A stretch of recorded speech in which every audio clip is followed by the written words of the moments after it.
Hello guys, तो आज हम बात करने वाले हैं 2.2 एक्सरसाइज की मैथ्स के। इससे पहले हमने 2.1 कंप्लीट किया है। ठीक है, तो चलिए बात करते हैं। तो ए सेट है हमारा, सबसे पहले ए सेट हमें दे रखा है। ठीक है, डिफाइन करना है relation R from A to A, यानी कि हमें जो रिलेशन बताना होगा वो ए टू ए में होगा। इस एक्सरसाइज में गाइज इंट्रोडक्शन नहीं है, मैंने इंट्रोडक्शन नहीं दिया। ये सारा एक्सरसाइज में आपका कंप्लीट हो जाएगा, इंट्रोडक्शन प्लस एक्सरसाइज। ठीक है, मैं हर वीडियो में एक्सरसाइज आपको इंट्रोडक्शन देता था, लेकिन इस वीडियो में इंट्रोडक्शन की जरूरत नहीं है। आप क्वेश्चन के थ्रू ही आपको बेटर समझ आएगा। ठीक है, तो रिलेशन हमें डिफाइन करना है ए टू ए, और वो दे भी रखा है रिलेशन। ये रहा कि एक्स वाई सच दैट कि 3x minus y is equal to 0 है, where x y belong to A set. ठीक है, तो मैं इसे ऐसे भी लिख सकता हूँ 3x is equal to Y, यानी कि मैं वाई को राइट हैंड साइड ले गया, अभी ऐसे भी मैं लिख सकता हूँ। ठीक है, क्वेश्चन में फाइंड करने के लिए बोला है राइट डोमेन इट्स कोडोमेन और रेंज, यानी कि हमें डोमेन, कोडोमेन और रेंज फाइंड आउट करना है। अब इससे पहले मैंने आपको बताया था कि जो रिलेशन होता है वो सबसेट होता है कार्टेशियन प्रोडक्ट का, और कार्टेशियन प्रोडक्ट मैंने 2.1 एक्सरसाइज में क्लियर आपको बताया क्या होता है। फिर भी मैं यहाँ फिर से आपका रिवीजन करवा दूंगा। तो हमें रिलेशन जो भी डिफाइन करना था वो ए से ए करना था, यानी दोनों सेट जो होंगे वो ए के होंगे, यानी सेम सेट होंगे होंगे ना। अब इनका कार्टेशियन प्रोडक्ट करो। कार्टेशियन प्रोडक्ट का मतलब होता है मल्टीप्लिकेशन, यानी वन ए सेट के एलिमेंट को मल्टीप्लाई करो ए सेट के एलिमेंट के साथ, ये होता है।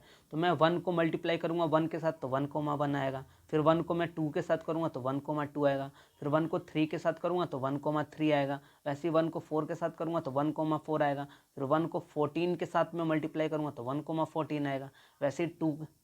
अब ए सेट के एलिमेंट तो कंप्लीट हो गया 1 वाला। ठीक है, अब 2 मैंने वापस लिया तो 2 को भी वापस इनके साथ वैसे ही मल्टीप्लाई करना होगा, फिर 3 को भी ऐसे ही करना होगा, 4 को भी ऐसे ही करना होगा। ये कब तक चलेगा? 14 तक, क्योंकि ए सेट में हमें कितने एलिमेंट है, लास्ट 14 तक था, यानी हम 14 तक एलिमेंट का कार्टेशियन प्रोडक्ट हमने किया। ठीक है, ये डैश डैश मैंने दिखा दिया। अगर आपको ये पहली दूसरी लाइन ही क्लियर है तो आप समझ जाओगे कि ये मैंने स्पेस बचाने के लिए छोड़ा है। ठीक है, अब रिलेशन बोला था हमें कि कार्टेशियन प्रोडक्ट में से डिफाइंड होगा, क्योंकि रिलेशन सबसेट होता है कार्टेशियन प्रोडक्ट का। तो यहाँ रिलेशन क्या बोला था उसने, x y such that 3x minus y is equal to 0 where x y belong to A set, यानी ए सेट को रिलेशन जो है वो बिलोंग करता है एक्स वाई की जो वैल्यू होगी। अब यहाँ देखो, मैं इसे 3x is equal to Y भी लिख सकता था। अब मैं यहाँ अगर x की वैल्यू 1 पुट करूँ, ठीक है, ए सेट में 1 एलिमेंट दिया है ना, 0 में नहीं ले सकता। मैंने 0 क्यों नहीं लिया? क्योंकि यहाँ ए सेट में 0 नहीं दिया, और रिलेशन हमेशा ए सेट में से ही डिफाइंड है। Relation R from A to A, जहाँ साफ बोला है क्लियरली, यानी रिलेशन जो भी होगा वो ए सेट से होगा। ठीक है, तो मैंने 1 लिया। अगर मैं एक्स की वैल्यू यहाँ 1 पुट करता हूँ तो वाई की वैल्यू कितनी निकल के आएगी? 3 आएगी। तो यहाँ मैंने 1,3 लिख दिया। फिर मैं x की वैल्यू अगर 2 पुट करूँ यहाँ से क्वेश्चन में, तो 2 पुट करूँगा तो y की वैल्यू 2 मल्टीप्लाई कितना होगा? 2।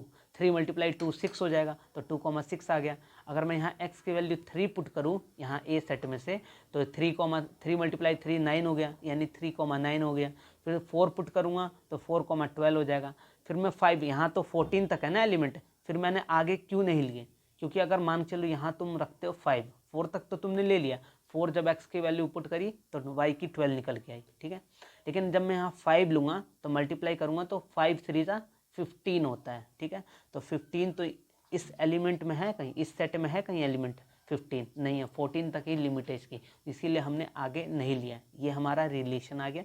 और ये देखो, ये जो रिलेशन के एलिमेंट होंगे ये इस कार्टेशियन प्रोडक्ट में होंगे। जैसे 1,3 कहाँ है? 1,3 ये रहा, फिर 2,6 इसके अंदर इस लाइन में आएगा। ठीक है, आएगा ना। तो इसीलिए मैंने बोला था आपको, कार्टेशियन जो रिलेशन होता है वो कार्टेशियन प्रोडक्ट का सबसेट होता है। ठीक है, अब इसने बोला था हमें डोमेन बताना है, कोडोमेन और रेंज फाइंड आउट करनी है। ठीक है, कोडोमेन तो इस डायग्राम में अभी आपको सब पता चलेगा, बस थोड़ा पेशेंस रखो। मैंने आपको बताया था ये जो एक्स कोऑर्डिनेट होता है वो डोमेन कह लो या फिर प्री इमेज होता है, और जो वाई कोऑर्डिनेट होता है वो आपका रेंज कह लो। ठीक है, रेंज कह लो या फिर इमेज कह लो। तो हमें क्या निकालना था? कोडोमेन, डोमेन और रेंज। तो डोमेन आपका एक्स कोऑर्डिनेट वाला हो जाएगा, ये डोमेन आपका 1 2 3 4 ये सारे डोमेन हो गए। और रेंज क्या होता है? 3 6 9 12 ये वाई कोऑर्डिनेट वाले आपके डोमेन हो गए। अब बात आई कोडोमेन की क्या होता है, तो मैंने इसे एरो डायग्राम से रिप्रेजेंट किया इस सेट को। ये ए सेट है हमारा और ये भी ए सेट है। ठीक है, इसे मैंने एरो डायग्राम से रिप्रेजेंट किया। जैसे सेट को रिप्रेजेंट करने के दो मेथड थे ना, एक सेट बिल्डर था और एक रोस्टर फॉर्म था, एक एरो डायग्राम भी होता है, ये बात ध्यान रखना। मैंने रिप्रेजेंट कर दिया। अब जो कोडोमेन होगा वो हमेशा जो रेंज वाला सेट होगा वो पूरा सेट कोडोमेन होता है, ठीक है। इस क्वेश्चन में तो आपको नहीं समझ आया, लेकिन और क्वेश्चन करोगे ना बिल्कुल समझ आएगा। जो रेंज वाला सेट होगा वो पूरा सेट कोडोमेन होता है, ठीक है। तो यहाँ से हमारी डोमेन पता कर ली, रेंज पता कर ली। अब लिखोगे कैसे, यहाँ देखो मैंने उसे रिप्रेजेंट किया है। डोमेन आ गया हमारा 1 2 3 4 जो कि एक्स कोऑर्डिनेट का था, और रेंज आ गया हमारा वाई कोऑर्डिनेट वाला। और कोडोमेन हमेशा रेंज जिसमें जहाँ से हमारी रेंज निकल के आई है वो पूरा सेट कोडोमेन होता है। तो यहाँ से देखो हमारी रेंज ये निकल के आई थी, ये ए सेट में से रेंज निकल के आई थी, तो ये पूरा ए सेट हमारा कोडोमेन हो गया, ठीक है। क्वेश्चन नंबर 2 देखते हैं। इसमें दे रखा है हमें define a relation on the set natural number of natural number by relation, ये दे रखा है हमें। और बोला x is natural number less then 4 है, यानी जो एक्स की वैल्यू है वो 4 से छोटी है, 4 भी नहीं है। लेस देन इक्वल बोलता तब 4 लेते हैं, सिर्फ लेस देन बोला है इसीलिए हम 4 यूज़ करेंगे, ठीक है। एक्स वाई बिलोंग करेंगे दोनों नेचुरल नंबर को, ठीक है। यानी हमें, और उसके बाद हमें फाइंड क्या करना है, right the domain and range, ठीक है। डोमेन और रेंज फाइंड आउट करना है, यानी कि हमें नेचुरल नंबर 2 सेट दे रखे हैं नेचुरल नंबर के। ये फर्स्ट नेचुरल नंबर का सेट है, ये सेकंड, इसे मैंने ए नाम दे दिया, इसे बी, ठीक है। ये ए सेट है, ये बी सेट है, दोनों नेचुरल नंबर के हैं। इतनी बात समझ आ गई। फिर हमें रिलेशन डिफाइन किया है कि y is equal to x plus 5, और जो x की वैल्यू हमें चूज करनी है वो लेस देन 4 होनी चाहिए, यानी 4 से छोटी। यानी ये हमारा जो हमारी डोमेन होती है वो x कोऑर्डिनेट में से निकल के आती है, यानी पहले सेट में से, और जो रेंज आती है वो दूसरे सेट में से निकल के आती है। तो पहले वाले को हम x कोऑर्डिनेट भी बोलते थे, ये पहली वैल्यू जो x कोऑर्डिनेट होती है ना, तो उसने बोला x की वैल्यू हमें 4 से छोटी लेनी है। यानी पहले मैंने x लिया, जब मैं x यहाँ पुट करूँगा y equal to x plus 5 लिखा, यहाँ मैंने x पुट किया तो y की वैल्यू 6 निकल के आएगी, ठीक है। तो 1,6 हो गया रिलेशन में अब डिफाइन कर रहा हूँ आपको। फिर मैंने 2 लिया, 2 पुट किया यहाँ पे तो 7 आएगी, ठीक है। 2 + 5 7। उसके बाद मैंने जब 3 पुट किया यहाँ पे x की जगह तो 8 आया आंसर। तो 1,6 2,7 3,8। मैंने 4 क्यों नहीं लिया, क्योंकि यहाँ लेस देन 4 था। अगर इक्वल बोलता लेस देन इक्वल टू 4 तब मैं यहाँ 4 भी लेता, ये हमारी रिलेशन निकल गई। अब मैंने आपको हमेशा बताया ये जो पहला पार्ट होता है इसे प्री इमेज कहते हैं, एक्स कोऑर्डिनेट कह लो, ये हमेशा हमारा डोमेन होता है। और जो वाई कोऑर्डिनेट वाला होता है वो रेंज होता है, ठीक है। तो यहाँ पे हमारी डोमेन कौन सी होगी, 1 होगा, 2 होगा, 3 होगा। ये एक्स कोऑर्डिनेट वाले सारे डोमेन हो गए। और रेंज क्या होगा, वाई कोऑर्डिनेट 6 7 8, ये हमारे वाई कोऑर्डिनेट की रेंज हो गए। अब मैंने आपसे बताया था कि कोडोमेन भी होता है। कोडोमेन यहाँ समझ आया आपका, जहाँ से आपने रेंज निकाली है, जिस सेट से आपने रेंज निकाली है वो पूरा सेट आपका कोडोमेन होगा। तो ये सेट किस चीज़ का सेट है, नेचुरल नंबर का सेट है, इसीलिए कोडोमेन हमारा नेचुरल नंबर आ गया, ठीक है। नेक्स्ट क्वेश्चन पे चलते हैं। क्वेश्चन नंबर 3 में हमें ए सेट दे रखा है और बी सेट दे रखा है, ठीक है। डिफाइन अ रिलेशन, और रिलेशन ए टू बी में हमें डिफाइन कर रखा है x y such that the difference between x and y is odd, यानी एक्स और वाई के बीच का जो डिफरेंस होगा वो ओड आएगा। और एक्स बिलोंग करता है ए सेट को, वाई बिलोंग करता है नेचुरल नंबर को, यानी बी सेट है। यहाँ मैंने ए लिखने की जगह मुझे बी लिख देना चाहिए था, ठीक है। ये बी सेट को, वाई बिलोंग करता है बी सेट को, ठीक है। Write relation in roster form, यानी जो भी रिलेशन आएगा हमें उसे रोस्टर फॉर्म में लिखना होगा, ठीक है। सबसे पहले मैंने आपको बताया था रिलेशन डिफाइन करने से पहले अधिकतर क्वेश्चन में आपको कार्टेशियन प्रोडक्ट डिफाइन करना होता है। तो ये ए सेट है, ये बी सेट है, इसका Cartesian product A cross B करके लेंगे हम, क्योंकि रिलेशन बोला है relation from A to B, इसीलिए मैंने ए क्रॉस बी किया है, अपने मन से नहीं किया मैंने ए क्रॉस बी, यहाँ लिखा हुआ था relation from A to B, ठीक है। अब मैंने इसका, अब ए क्रॉस बी का मतलब क्या होता है, ए सेट के एलिमेंट को मल्टीप्लाई करो बी सेट के एलिमेंट के साथ, यानी 1 को लिया पहले 4 के साथ तो 1,4 आया, फिर 1 को 6 के साथ किया तो 1,6 आया, फिर 1 को 9 के साथ किया तो 1,9 आया, फिर वैसे 2 को भी लिया, 2 को हमने जब लिया तो फिर 2 को जब 4 के साथ किया तो 2,9, वैसे 2 को भी किया था हमने, 2 को कर लिया तो 2,6 आया, फिर 2,9 आया, फिर वैसे ही 3 को लिया हमने तो 3,4 आया, 3,6 3,9, फिर 5 का भी ऐसे मल्टीप्लाई किया, समझ आया आपको। यानी ए सेट के एलिमेंट को मल्टीप्लाई करो बी सेट के एलिमेंट के साथ, ये हमारा कार्टेशियन प्रोडक्ट है। अब रिलेशन हमेशा कार्टेशियन प्रोडक्ट का सबसेट होता है, यानी रिलेशन जो भी आएगा इस कार्टेशियन प्रोडक्ट में से आएगा, ठीक है। रिलेशन हमें क्या डिफाइन किया, एक्स वाई यहाँ पे दे रखा है एक्स वाई, और ये 2 डॉट का मतलब होता है such that,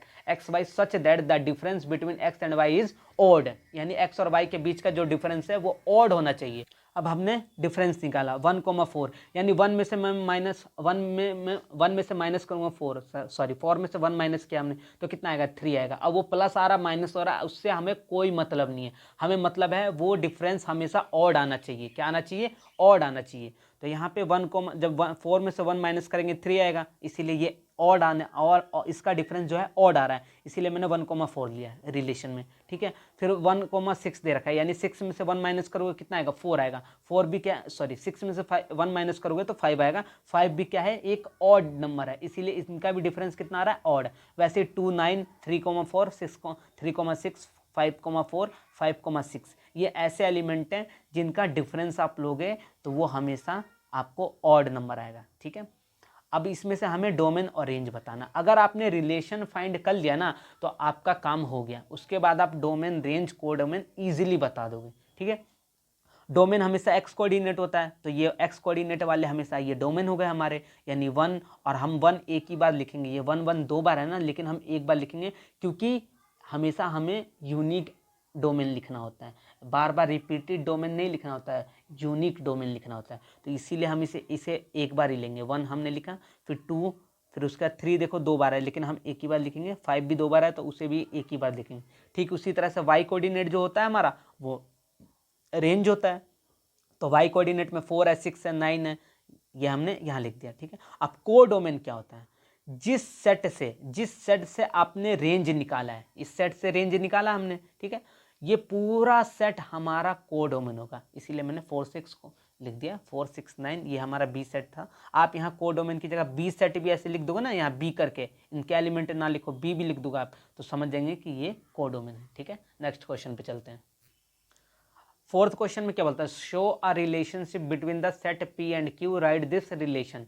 set builder form में और रोस्टर फॉर्म में, यानी पी और क्यू में हमें रिलेशन दे रखा है, उसे हमें पहले तो सेट बिल्डर फॉर्म में लिखना है, फिर रोस्टर फॉर्म में लिखना है। ठीक है, तो यहाँ मैं रिलेशन है तो रिलेशन को ही सेट बिल्डर फॉर्म में और रोस्टर फॉर्म में लिखना है। ठीक है, पहला देखो, पहले को मैंने ये लिखा है रोस्टर फॉर्म में। ठीक है, ये सेकंड पार्ट है, यहाँ मैं बोलूँ तो आपको लिख भी दूँ, ये लो, यह है सेकंड पॉइंट। सेकंड पॉइंट में क्या बोलता है? रोस्टर फॉर्म में, तो 5 3 5,3 6,4 7,5 ये हमारा रिलेशन आ गया। ठीक है, यही तो है पी क्यू में रिलेशन, कि 5 जो है वो रिलेटेड है 3 के साथ, 6 जो है रिलेटेड है 4 के साथ, 7 जो है रिलेटेड है 5 के साथ, तो 5,3 6,4 7,5 ये हमारा रोस्टर फॉर्म में आ गया।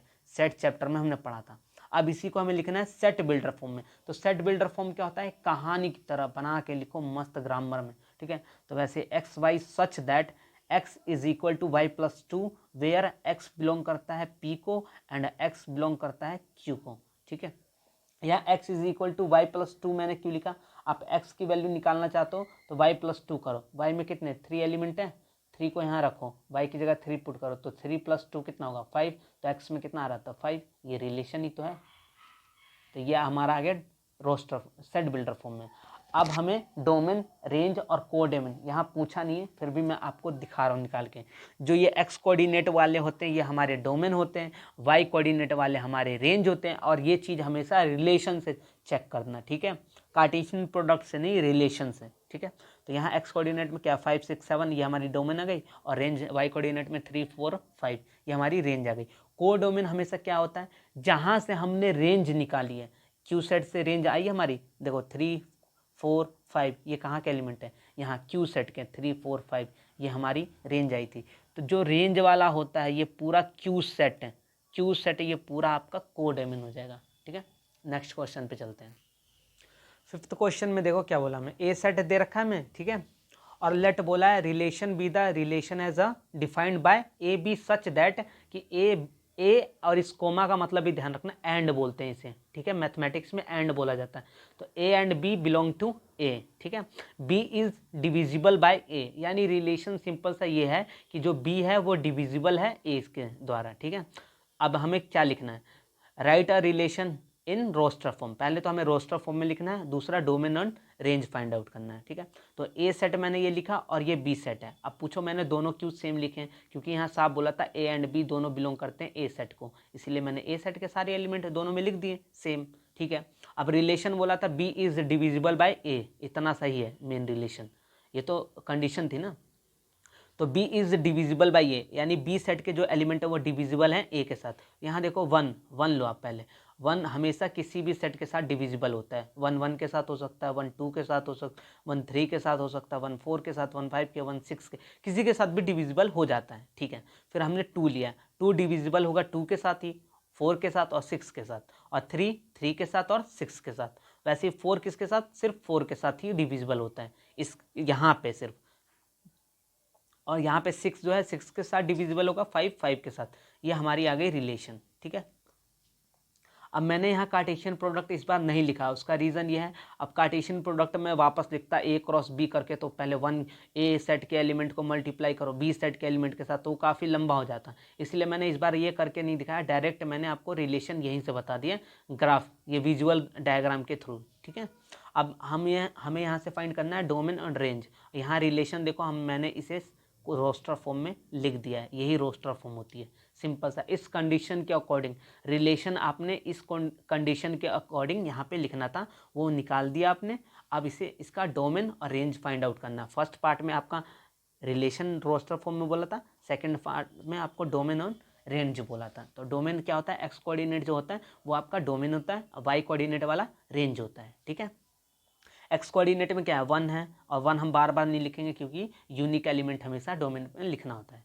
तो वन ये हो गया, टू लेंगे, फिर थ्री लेंगे और फोर लेंगे और सिक्स भी, ठीक है, ये हमने लिख दिया।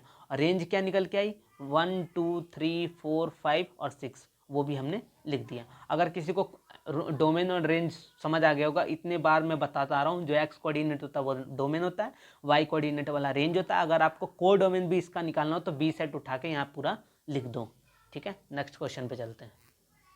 सिक्स्थ क्वेश्चन में क्या बोला, define the domain and range, ठीक है, यानी डिटरमाइन करना है हमें डोमेन एंड रेंज को, ठीक है। रिलेशन हमें दे रखा है एक्स, ये एक्स कोऑर्डिनेट है और ये एक्स प्लस फाइव है, और यहाँ एक्स की वैल्यू दे रखी है हमें, ठीक है। तो ये हमने ए सेट लिया है, ये बी सेट मान लो, ठीक है। अब ये कैसे आया वो देखो, रिलेशन से ही आया ये। एक्स की वैल्यू आप ज़ीरो रखोगे, ठीक है, एक्स की वैल्यू आप ज़ीरो रखते हो तो वाई की वैल्यू क्या निकल के आएगी, ये वाई कोऑर्डिनेट होता है हमारा, ये एक्स होता है और ये वाई होता है, एंड ये कोमा का मतलब ये एक्स कोऑर्डिनेट इधर वाला और इधर वाला वाई कोऑर्डिनेट, ठीक है। तो हम ये सेट मैंने कैसे बनाया, ए सेट और ये बी सेट, ध्यान से देना। जब मैंने एक्स की वैल्यू यहाँ ज़ीरो थी, ज़ीरो पुट करा तो वाई की वैल्यू कितनी आएगी, फाइव, ठीक है। फिर मैंने जब वन पुट करा यहाँ पे, एक्स की वैल्यू वन पुट करा तो वाई की वैल्यू सिक्स आई। फिर यहाँ से मैंने टू पुट करा है उठा के तो वाई की वैल्यू सेवन आई, ठीक है। फिर थ्री पुट किया तो वाई की वैल्यू एट आई। फिर फोर पुट किया तो वाई की वैल्यू नाइन आई। फिर फाइव पुट किया तो वाई की वैल्यू टेन आई, ठीक है। वैसे ही अगर मैं सिक्स पुट करूँगा तो वाई की वैल्यू कितनी आएगी, 11 आएगी, ठीक है। अब यहाँ से मैंने रिलेशन आपको निकालना था, आपने यहाँ ज़ीरो पुट किया, यहाँ मैंने सिक्स क्यों नहीं लिया, सिक्स इसका रीज़न है, देखो ये क्लोज ब्रैकेट है, ये ओपन ब्रैकेट है, तो ओपन ब्रैकेट वाले में सिक्स नहीं लिया जाता। ये हमने सेट चैप्टर में पढ़ा था कि सिर्फ क्लोज ब्रैकेट वाले का लिया जाता है ज़ीरो, लेकिन ओपन ब्रैकेट में सिक्स इंक्लूड नहीं किया जाता, इसीलिए मैंने सिक्स यहाँ नहीं पुट किया, ठीक है। ये हमारी रिलेशन निकल के आई, जब एक्स की वैल्यू ज़ीरो पुट किया तो वाई की वैल्यू फाइव आई, ठीक है। ये रिलेशन आ गई, इसका अब डोमेन हमें निकालना है और रेंज। तो डोमेन हमेशा एक्स कोऑर्डिनेट जो होगा वो आपका डोमेन होगा, वाई कोऑर्डिनेट वाला रेंज होगा, ठीक है। नेक्स्ट क्वेश्चन देखते हैं, question number 7, write the relations. Relation दे रखा है एक्स और एक्स क्यूब का, ठीक है। X is prime number less than 10, यानी जो एक्स होगा वो एक प्राइम नंबर है। उसके बाद हमें इसे किस में लिखना है, रोस्टर फॉर्म में लिखना है, और प्राइम नंबर भी हमें दे रखा है, ठीक है। अब ए सेट हमने मान लिया, ये जो हमें गिवन था 2 3 5 सेट, ठीक है। नेक्स्ट पेज पे देखो, क्वेश्चन में हमें रिलेशन दे रखा था, इसलिए मैंने नेक्स्ट पेज पे लिख दिया गाइस, ताकि आपको मुझे पेज ना पलटना पड़े, ठीक है। यहाँ रिलेशन था एक्स कोमा एक्स क्यूब, यानी जब आप एक्स की वैल्यू जो भी पुट करोगे वाई की वैल्यू उसका क्यूब निकल के आएगा, ठीक है। और ये हमें ए सेट दे रखा था, यानी अगर मैं एक्स की वैल्यू 2 पुट करूँ तो वाई की वैल्यू 8 आएगी, ठीक है। 2 का क्यूब कितना होता है, 8 होता है, ठीक है। अगर मैं 3x की जगह पुट करूँ तो वाई की वैल्यू कितनी निकल के आएगी, 27। वैसे ही 5 पुट करूँ तो वाई की 5 पुट करूँगा मैं तो y की वैल्यू आएगी 125, 7 पुट करने पे 343, ठीक है।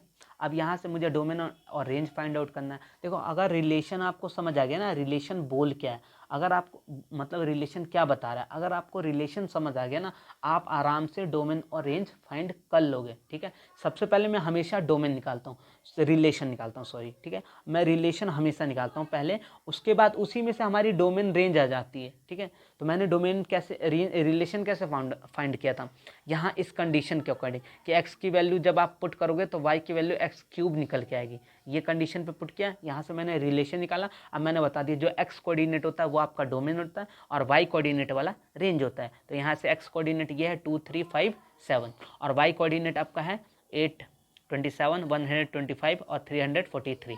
ठीक है, 8 क्वेश्चन में देखते हैं।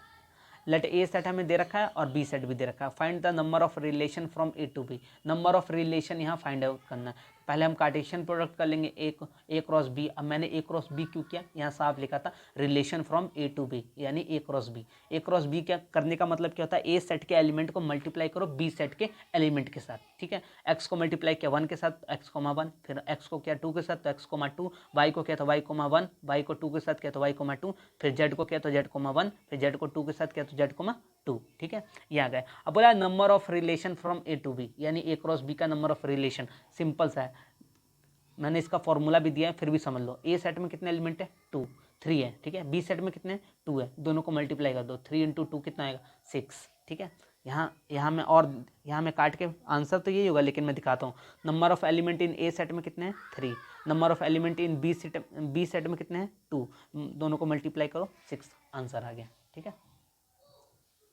ये है आपका number of A cross B का आंसर। ठीक है, कि number of A cross B. अब लेकिन यहाँ ध्यान से देखना क्या बोला है, number of relation of A cross B यानी सबसेट। ये तो आपने भी निकाला number of A cross B 6 आ गया। ठीक है, और ये number of relation of A cross B का मतलब होता है इसका सबसेट।